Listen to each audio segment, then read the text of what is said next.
आज अगर आपके पास कोई मुंबई इंडियंस का फैन है ना, तो जाकर जरा थोड़ा सा काट कर देखना, अफसोस का रंग ऑरेंज निकलेगा। जी हाँ, क्योंकि जब आपको अफसोस होता है ना कि यार इतना जबरदस्त खिलाड़ी हमने ईगो में जाने दिया, और वो दूसरी फ्रेंचाइज में जाते ही डेब्यू पर शतक लगा देता है और बता देता है कि भैया मैं मिशन पर आया। Ishan Kishan is literally on a mission. आप सोचो कि 89 मैचेस ईशान ने खेले थे और एक भी सेंचुरी लगाई थी। मतलब ऐसा नहीं मुंबई के खिलाफ खराब खेलता था, लेकिन आज आते ही एक रेज था।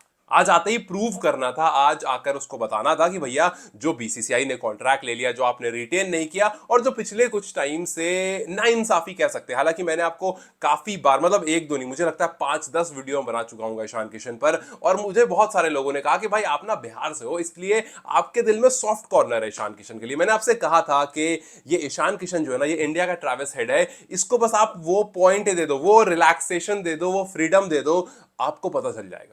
आज ईशान ने कहा कि पैट कमिंस की सबसे अच्छी बात यह है कि वो अपने प्लेयर्स को इतना फ्रीडम देकर रखते हैं कि आप जाओ, चाहे डक पर आउट होके आओ, या तो जितना रन्स बना सकते हो आओ, आपको सिर्फ अपना गेम खेलना है और कोई प्रेशर नहीं है आपके ऊपर।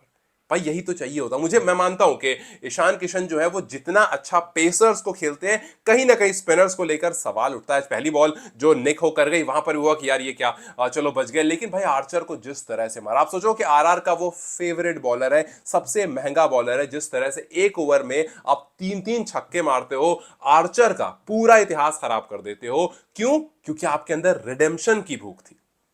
ईशान किशन का आज का जो शतक आया है ना, वो शतक ये प्रूव करता है कि भैया उतने टाइम से जो हार्डवर्क चल रहा था, जो बुची बाबू और जो हजार तरह के उन्होंने टूर्नामेंट्स बीच में खेले और स्कोर करा, और हर बार जब उनसे पूछा गया, he said only one thing कि यार जो हुआ पास में ना, मुझे उस पर ज्यादा ध्यान नहीं देना है, और जो भी कॉन्ट्रैक्ट को लेकर हुआ मुझे ध्यान नहीं देना है, मुझे बस आगे का सोचना है, मुझे इतना परफॉर्म करना है कि मैं टीम में आ सकूं। और मैंने आप लोगों से कहा था कि ईशान किशन के लिए ये पर्टिकुलर आईपीएल बहुत इंपॉर्टेंट। मैं आज बहुत ज्यादा नहीं बोलूंगा, हालांकि बोलूंगा, लेकिन इतना भी ज्यादा नहीं कि नजर लग जाए। आप लोग भी नजर मत लगाना भाई, क्योंकि एक सेंचुरी से कुछ नहीं होता, लेकिन आज जो थी ना, वो प्रूव करने वाली सेंचुरी थी। ये शतक एक तमाचा था उन सबके चेहरे पर जिन्होंने ये कह दिया था कि Ishan Kishan is not worth it, या जिन्होंने कह दिया था कि भैया ये बस ऐसे ही इसको पुश मिल गया, जैक मिल गया, इस वजह से परफॉर्म करने लगा, या फिर इस वजह से ये आकर खेलने लगा, वरना टीम में इतना टैलेंट है कि ईशान की जगह नहीं बनती। मैं आपसे बता दूं कि ये वाली जो सेंचुरी है, ये एमआई से ज्यादा, पता है कहां तकलीफ कर रही हो? ये एमआई से ज्यादा ऋषभ पंत को तकलीफ करेगी। बिकॉज याद रखिए, Rishabh Pant left hand batter, और वो प्रायोरिटी पर अक्सर रहते हैं टीम की। टेस्ट में हो, ओडीआई में हो, टी20 में हो, अक्सर रहते हैं। हालांकि उनके कॉम्पिटिटर्स खड़े हो गए, जैसे टी20 में हम देख रहे हैं कि उनको प्रेफरेंस नहीं मिल रही, संजू सैमसन को मिल रही है। ओडीआईज में हम देख रहे हैं कि केएल राहुल को मिल रही है। टेस्ट में फिलहाल वो है। सो यस, यहां पर ईशान किशन की इस तरह की परफॉर्मेंस जो है, वो बड़े बड़े खिलाड़ी को जरूर परेशान करेगी। बिकॉज आने वाले टाइम में अगर ईशान इसी पेस से कंटिन्यू करते हैं, तो भैया बीसीसीआई अपने दरवाजे को ज्यादा दिन तक बंद करके नहीं रह सकता। ईशान किशन ने इस रिडेम्पशन की कहानी प्रैक्टिस मैचेस में ही शुरू कर दी थी, जब इंट्रा स्क्वाड मैच चल रहा था, जब 23 बॉल में 64 रन किए थे, जब 30 बॉल में 73 रन किए थे, 19 बॉल में 49 रन किए थे, वहीं बता दिया था। आपने उनका सेलिब्रेशन देखा आज जब सेंचुरी मार कर निकले? आप अगर ध्यान दे रहे होगे तो वो रेज नहीं था, वो एक आंसू था उस आंख में, गुस्सा था, लेकिन उस गुस्से के पीछे छिपा ये था कि यार मैं कह रहा था मुझे मौका था, मैं कह रहा था, आज देखो मौका मिला तो कैसे प्रूव करके दिया। और ये ऐसे बहुत सारे रन्स अभी आने बाकी हैं। बिकॉज जिस तरह से ईशान किशन को रोका गया है, मुंबई ने जब रिटेन नहीं किया, बीसीसीआई ने जब कॉन्ट्रैक्ट ले लिया, देखो भाई मैं आपसे बार बार कह रहा हूं, मैं बायस नहीं हो रहा हूं, मैं सिर्फ इतना कह रहा हूं कि जिस तरह से ईशान का कॉन्ट्रैक्ट लिया गया था ना, एक बार उसके पिछले कुछ परफॉर्मेंसेस देख लो, और फिर आप मुझे बताना कि क्या ईशान किशन टीम इंडिया में शॉर्ट फॉर्मेट में एटलीस्ट डिजर्व नहीं करता था? भाई वो डिजर्व करता था। बस बात इतनी सी थी कि आपने उसको उस टाइम पर मौका नहीं, 2 हाफ सेंचुरी लगाने के बाद आपने ड्रॉप कर दिया, डबल सेंचुरी ओडीआई में लगाई तब ड्रॉप कर दिया। बहुत सारे ऐसे सिनेरियोस थे जहां पर अदर प्लेयर्स को मौके बढ़कर मिलते हैं, इनको ड्रॉप कर दिया गया था।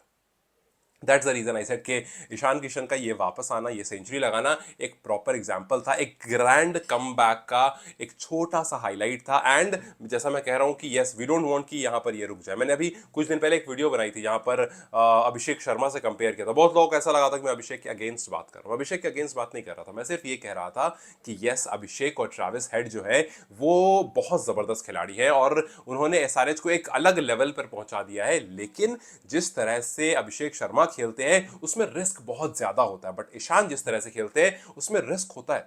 बट कैलकुलेटिव रिस्क होता है, और शायद वो कैलकुलेटिव रिस्क ही आज उनको सेंचुरी तक पहुंचा करके लेकर आ गया। खैर, मैं बता दूं, ईशान कभी भी लाइबिलिटी नहीं थे। ईशान को बस एक राइट मेंटोर की जरूरत होती है, because obviously you are coming to a game, you need a right mentor. आपको एक अच्छा मेंटोर अगर मिलता है, then you do everything that you have. एक गोल्डन अपॉर्चुनिटी मिली, वहां पर परफॉर्म करा, अब ये गोल्डन अपॉर्चुनिटी कहां तक लेकर जाती है बस ये देखना है, बिकॉज आपने आते ही एक मेडन सेंचुरी लगा दी है, 45 बॉल में सेंचुरी लगा दी है, एंड इंटायरली आप एक बहुत अच्छे टच में दिखे। इनफैक्ट कुछ क्रिकेट पंडित्स ने भी कहा कि आगे हमें बस ये देखना है कि ईशान किशन स्पिन को किस तरह से खेलते हैं। बहुत जबरदस्त स्टार्ट की है, और हम चाहेंगे कि ईशान इसी तरह से खेले। बस उनका भी कंसर्न ये, हालांकि हम सब ने ये चीज नोटिस की है कि ईशान पेसर्स को बहुत अच्छा खेलते हैं, कंपेयर टू पेसर स्पिनर्स को थोड़ा सा कमतर खेलते हैं। मैं ये नहीं कह रहा हूं उसमें खराब है, मैं कह रहा हूं कंपैरेटिवली वो स्पिनर्स पर थोड़ा सा फंसते हैं, एंड वी होप कि इस बार जब वो तैयार होकर आए हैं तो स्पिनर्स के लिए भी उतनी ही तगड़ी तैयारी कर कर आए। खैर, काव्या मरन बहुत खुश होंगे, दिख रही थी, बहुत खुश दिख रही थी आज, क्योंकि काफी टाइम से ईशान को एसआरएच में लेने की कोशिश करी। इससे पहले भी कुछ ऑक्शंस में उन्होंने पैसे लगाए थे ईशान पर, बट आ नहीं पाए थे ईशान के पास। इस बार आ गए, आते ही 25 बॉल में हाफ सेंचुरी, 45 बॉल में सेंचुरी, और वो एकदम खुश थी कि भैया हमने एक लड़के और पैसे लगाए थे, उस लड़के ने कमाल कर दिया, और उस टीम ने कमाल कर दिया इवेंचुअली। आप सोचो 14.1 पर 200 लगा चुके थे, आप अपना ही टोटल बस थोड़े से चूक गए, आप second highest total IPL history का लगाकर आ गए। और आपका जो ट्रैविस हेड है वो एज यूजुअल आता है, तबाही करता है, अभिषेक शर्मा आते हैं, तबाही शुरू करते हैं, बट जैसा मैंने कहा था कि वो अक्सर काफी रिस्की खेलने की वजह से काफी बार बहुत जल्दी आउट हो जाते हैं। और आपको अगर याद होगा, मैंने ये बात आपसे कही थी कि ट्रैविस और अभिषेक जरूर आएंगे, बट अभिषेक पावर प्ले से बहुत आगे नहीं जा पाते हैं, तो ईशान को अच्छा खासा टाइम मिलेगा खेलने का। हम चाहते हैं कि अभिषेक भी लंबा खेले, वो भी अपनी एक्स्ट्रॉर्डिनरी स्किल दिखाएं, because everyone loves to watch Abhishek play.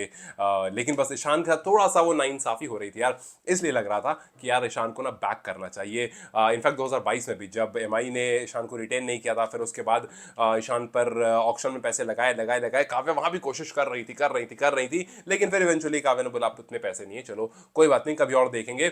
But eventually 11.25 crore में he bought him, she bought him, and बस हो गया, और क्या। खैर, अब देखना है कि क्या ये इस तरह से आगे कंटिन्यू हो पाता है। जिस तरह से आज जोफ्रा आर्चर का गेम खराब हुआ, जिस तरह से आज वो लेफ्ट आर्म पेसर फजल फारूक का गेम खराब हुआ, जिस तरह से और भी पेसर्स थे उनका गेम खराब हुआ, क्या आने वाले टाइम में कुछ ऐसा ही ईशान किशन स्पिनर्स के साथ कर पाएंगे। मैं बार बार स्पिनर्स ले, मैं ये नहीं कह रहा हूँ वो वीक है स्पिनर्स पर, मैं कह रहा हूँ जब एक ओवर में 3 छक्के आप लगाते हो जोफ्रा आर्चर जैसे हाई क्वालिटी बॉलर को, तो एक्सपेक्ट किया जाता है कि जब केकेआर के सामने आप खेल रहे होगे तो आप वरुण चक्रवर्ती को भी एक ओवर में 3 छक्के लगाओगे, और फिर सबको प्रूव कर दोगे कि अब ये ईशान किशन ना जो छोटी सी कमजोरी थी उस पर भी काम करके आ चुका है। आप सोचो कि जोफ्रा आर्चर के 13th ओवर में 2 छक्के, फिर डबल, फिर वाइड, फिर एक छक्का, फिर सिंगल, मतलब ये 4 ओवर में 76 रन देकर चले गए जोफ्रा आर्चर, जिसमें 22 रन तो उसी ओवर में था जब ईशान किशन उनको खेल रहे थे। तो चलो अब देखते हैं कि आने वाले टाइम में किस तरह से एसआरएच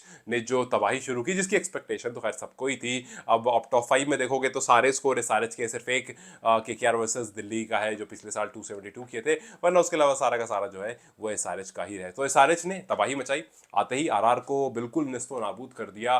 और आई नो कि इसमें बहुत सारे लोग थे जिनके बारे में बात करनी थी, और दुनिया बात भी करेगी, जैसे संजू के बारे में आप बात करोगे, जैसे आप ट्रैविस हेड के बारे में बात करोगे, और जो प्लेयर है उनके बारे में बात करोगे, सिमरजीत के बारे में बात करोगे, बिकॉज पैट कमिंस ने कहा कि इस बार आप सिमरजीत को देखना कुछ जबरदस्त दिखेगा। सो बहुत सारे इनके बारे में हम भी बात करेंगे, आगे भी करेंगे, बट पता नहीं क्यों ईशान के बारे में बात करना बहुत जरूरी था। इसलिए नहीं कि मैं बिहार से हूं, इसलिए नहीं कि मेरे दिल में ईशान के लिए सॉफ्ट कॉर्नर है, बल्कि इसलिए कि यार बहुत टाइम हो गया। ईशान किशन ये डिजर्व करते थे, ये सेंचुरी डिजर्व करते थे, ये रिस्पेक्ट डिजर्व करते थे। बस ईशान इसी तरह से आप कंटिन्यू रहना, and because I have told you before, इस बंदे में बात है यार, जो ट्रैविस हेड है बात है ना, वही बात दिखती है इस बंदे में मुझे। आई डोंट नो, लोग मुझे काफी बार कहते हैं, बट आई रियली बिलीव के he can pull it off. खैर, लेट्स जस्ट सी आगे के टूर्नामेंट्स कैसे होते हैं, एंड वी होप के आगे भी बेहतरीन हो एसआरएच, आगे भी बेहतरीन हो ईशान किशन और एंटायर टीम, और फिर आगे के मैचेस अदर टीम्स के भी देखते रहेंगे, and I will keep you guys posted. Till then you guys take care, I will see you very soon, bye bye.